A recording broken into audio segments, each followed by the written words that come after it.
ada jutaan manusia yang mereka itu bermimpi hidup seperti kita. Wow. Itu. Yeah.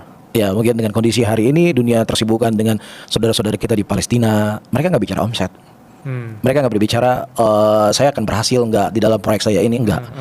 Ya mereka berpikir apakah saya bisa berkumpul sama keluarga saya besok atau tidak, apakah saya bisa hidup besok atau tidak, apakah saya punya makan untuk nanti malam. Itu yang mereka pikir. Ya, dan apa yang kita hadapi dalam hidup kita ini itu dimimpikan oleh bukan satu orang manusia, tetapi oleh jutaan manusia di belakang kita. Makanya Nabi kita SAW memberikan satu barometer kepada kita dalam urusan dunia ini. Kita disuruh untuk sering melihat ke bawah. Ya, karena itu akan membuat kita selalu bersyukur dengan segala kondisi dan keadaan kita seperti itu. Nah, apa itu disebut dengan tawadu? Kalau tawadu itu kan tawadu itu seseorang merendahkan diri ya kepada Allah Subhanahu wa taala di dalam apa yang Allah Subhanahu wa taala syariatkan kepadanya. Tawadu itu bukan maknanya dia merendah kepada manusia, ngemis-ngemis sama manusia, itu bukan tawadu namanya.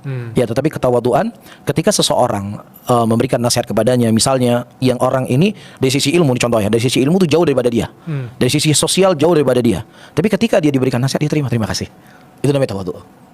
Ya, ini saya sebutkan contoh realnya Nabi Yusuf, Nabi Sulaiman. Nabi Sulaiman itu kan diberikan oleh Allah Subhanahu wa taala kerajaan, yang kerajaan itu tidak pernah diberikan kepada manusia sebelum beliau dan setelah beliau. Seluas itu kerajaan yang beliau punya. Jadi kalau ditanya siapa raja yang paling luas kerajaan, Nabi Sulaiman. Ya, di dunia ini Nabi Sulaiman, karena nggak ada satupun manusia yang punya kerajaan lebih luas daripada beliau. Nah, pada suatu kondisi Allah ceritakan dalam Al-Quran, Nabi Sulaiman ini kehilangan burung hudhud. Ya, dan kemudian beliau bertanya, kemana hudhud pergi? Ya, kemudian tiba-tiba hudhud datang dan hudhud mengkhabarkan, wahai Sulaiman, aku mendapatkan sebuah istana yang dipimpin oleh seorang perempuan yang mereka menyembah kepada selain Allah. Ya, ini hudhud. Kalau kita cerita tentang masyarakat di kerajaan Nabi Sulaiman ini kan paling rendahnya ya.